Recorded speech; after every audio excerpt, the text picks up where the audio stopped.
Hey everybody, it's Jason Blaha here, everyone's favorite internet mercenary. And why do they call me the internet mercenary? Because from the first to the last, I give them the blast so fast that they life is past before the ass has even hit the grass.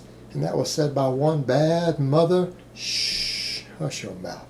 Now that my two obligatory informative videos are done for the day, let's talk about current events in the online fitness community. So let me put on my +5 out of weaponsmithing. Work on skilling up my crafting a little bit and let's talk about this, man. But that is a long intro. Alright guys, let's talk a little bit further about this fake natty stuff I talked about yesterday, because it brought up a lot of questions, you know. People were debating as to whether it sets false expectations and creates body dysmorphia and all this other stuff, because I talked about just the advertising end. You know, there's a couple perspectives we need to take on that. Because some other side comments kind of made me realize there's another aspect of this we need to discuss also. But, you know, people will say that, and here's the point I would make to you. If you become a fan of something as extreme as bodybuilding or physique competition, because let's be realistic here, that is an extreme thing. The vast majority of people will never be fans of that. You know good and well that most people don't find that attractive. Most people don't think that looks good. Most people don't think that's realistic, right? The average person walking down the street, even who might want to go work out and get in shape, doesn't look at that and think that looks great. They think it usually looks hideous. And I'm talking sometimes even the shredded guys who are 170 pounds sometime in contest condition, they look hideous to people. Particularly the drugged up ones. It's not an attractive look to most people, guys. Some people might find it so, but most don't. And you know that. You know when you choose to get involved in something like that, that you are choosing to get involved in something extreme. And anyone with basic common sense needs to accept a certain amount of responsibility for that. Now, I'm not saying we don't need to discuss the unrealistic expectations there, because we do, and they are right. People are correct about that. Right? They're correct about the unrealistic expectations. They've got a valid point, but by the other side of the coin, you should already accept you need a certain degree of your own responsibility. It's one thing when you're naive and you're conned with false advertising into being ripped off, right? That's one thing. It's another thing when you choose to get involved in something that extreme and then you develop your own insecurities as a result of it, right? Like, let's say that you choose to be a fan of LeBron James and then you start playing basketball, looking up to him as your idol. You have to accept the possibility when you do that you might not ever be as good as him. In fact, I'm going to go out on a limb and say that most people who start playing basketball should know already that they're not going to achieve what LeBron James has achieved, right? I mean, should be some common sense at a certain point. And if you don't have that level of common sense, you are either destined for greatness or you're stupid. And it's going to, or you know, and those aren't mutually exclusive. There are a lot of amazingly great athletes who've achieved greatness who are complete dipshits, who are functioning way below average intellectually. So it's not mutually exclusive, is it? But you guys get the point there. You choose to get involved in something extreme and then you develop body image dysmorphia. Well, no shit. You choose to become a fan of bodybuilding and look at bodybuilding stuff all day long.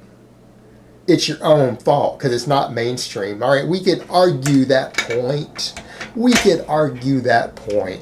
Maybe with the models and stuff throwing at women all day long because it's in the mainstream. Right? It's in the mainstream. But that isn't even as extreme as the bodybuilding world. And you need to understand that. The standards set in the physique world are more extreme than the standards set to even these girls with these waifish thin models. That's actually easier to reach, right? Being a waifish thin model is actually easier to reach for the average girl than it would be for the average guy to reach the standards in the physique world. It would take less time and less work and less abuse on their body to reach that, right?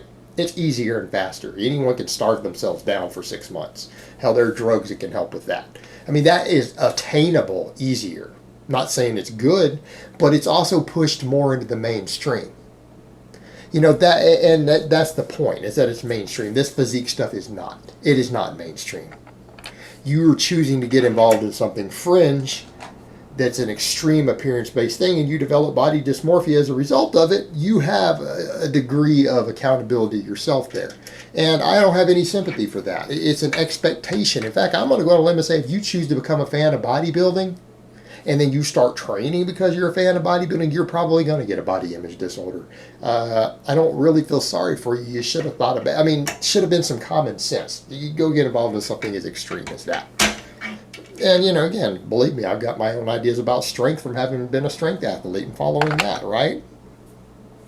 But I accept that. I don't blame Dan Green's 530-pound bench press for me having my own skew expectations of strength, right? I don't blame that because, you know, realistically, I choose to get involved in strength sports.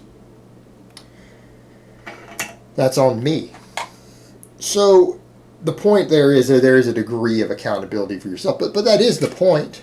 That is the standard set, and everyone knows that. And what I would say to people, if you don't want to be affected by that, then don't get involved in that world. Don't get involved in that world. Because let's be realistic here. Something that someone brought up to me, they said, you know, in the videos, down in the comments, and I'm like, what a really stupid ass comment. Let's be honest here, guys. That is stupid. When someone says, well, if these guys have such great genetics, some of these fake natties, and how come when they come off cycle and they come off the gear for a while, they look like shit? They look like dog shit, right? No, you think they look like dog shit. To everyone else who's not part of this little tiny community with the blinders on, they look in shape still. They look fit. Okay? They still look fit and in shape to everybody else outside of those little tiny niche community, because you've become part of a community that requires you to be on tren or growth hormone or something like that to look good. Because the standards that are set in that little myopic world, it is impossible to look good without those drugs. And when you come off those drugs, you do not have that look anymore. Therefore, you look like shit. No, that's your perception. And it's because you've chosen to participate in this silly ass homoerotic physique world, right? And because you've chosen to partake in this weird, strange endeavor that has set a standard of these drugs are what make you look this way, right? That's the standard they've set. That you think that just because people claim natural, that's still what a natural looks like, right? And when they come off of those substances, they don't look like they're on those substances, and anyone who's not on those substances looks like shit. Why? Because they don't look like they're on those substances. In other words, the whole physique world has created this idea that if you're not on Tren or Masteron, because that's what all the guys use, that you can't look good. And because that's the look that you now associating with looking good, that you suddenly think that anyone who lacks that specific look looks like shit. Right? You have a myopic view. You have blinders on. But see, if those guys come off of that stuff and they get a little softer and they lose their diamond sharp abs, but they're still lean and they still got a decent amount of muscle mass, they still have a low body fat, they're still pretty symmetrical to most people, to everyone else outside of your little bit tiny messed up world. They see that guy and say, man, that guy's in good shape. Right? That's what everyone else thinks. That's what the girls at the beach think. And I would say to the people who've done that, well, maybe pull yourself out of this silly little world to where you actually want to stand around and assess other men's bodies to the point where you, well, that guy looks like shit when he's not on trend. Well, then you don't have a normal perception of the human body. All right? You have a distorted viewpoint that's been socially enforced by a niche community. All right? You now have the same mindset of, when you see this little bitty cult out there that says if you don't believe exactly what we believe, then you're going to hell. And it's a cult, that a little sub-religion that less than 1% of the world's population has ever even participated in, or even in your country or region. That's exactly what you're doing. You now have that little tiny weird viewpoint that everyone else thinks is abnormal. And you need to understand that. So, I mean, if you were to look at it from that perspective, no, they don't look like shit. They look like it to you. But that's the point, guys. You people choose to get involved with it. That's why I laugh about it. People come over and they want to critique me from a bodybuilder or physique competition perspective, and it's like I'm not involved in that world. I don't think it's intelligent to get involved in that world. I don't think it's wise or good for your emotional or physical health to get involved in that world. So I don't even get bothered when people try to judge me. I laugh at it. It's like, okay, like who cares? I mean, do you go over and judge the golfing world based upon what's happening in the NFL? I mean, it's ridiculous. They're both sports, right? They're both big money sports. But you don't go over to golfers and say, "Oh man, I mean, you're terrible at scoring touchdowns compared to these guys in the NFL." And they're like, "I'm a golfer. I'm still athletic."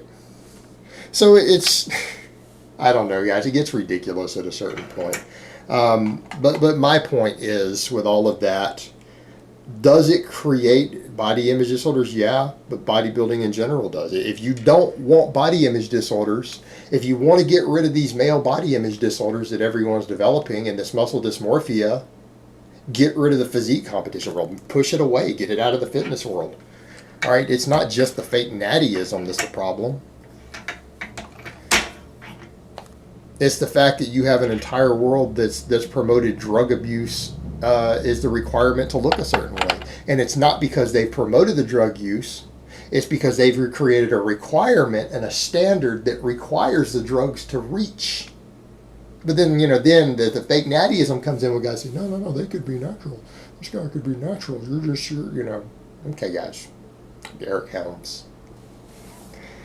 All right, they're just propping up that industry. But if you get rid of all that and we just push it away and push it out of all of our lives and make it go away, say bodybuilding's irrelevant, physique competition's irrelevant, push it the hell out of the fitness world, then your solution is there. The whole problem with the body dysmorphia it creates goes away, doesn't it?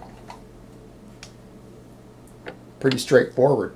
But by that same token, if you choose to get involved with it and you choose to promote it and you choose to share it everywhere and be part of that, then don't blame other people. Blame yourself for spreading body image dysmorphia. I mean, you're promoting the very thing that's causing it.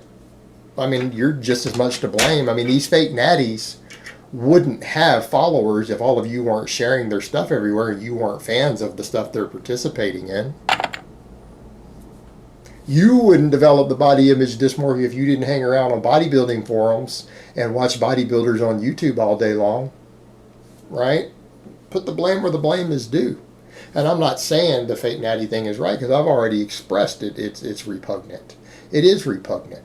But at a certain point, people need to accept their own level of blame for their body image disorders they're developing, getting involved in this silly shit. And they need to accept the fact that they're the ones spreading it around, helping other people get involved in this silly shit. In other words, if you're a fan of bodybuilding or physique competition and you're spreading it around everywhere and helping prop it up, then you're part of the problem too, aren't you? You don't see me promoting it? All right then. All right, guys, but that's really all I have to say on that today. I hope it's been informative, and I will talk to you guys next time.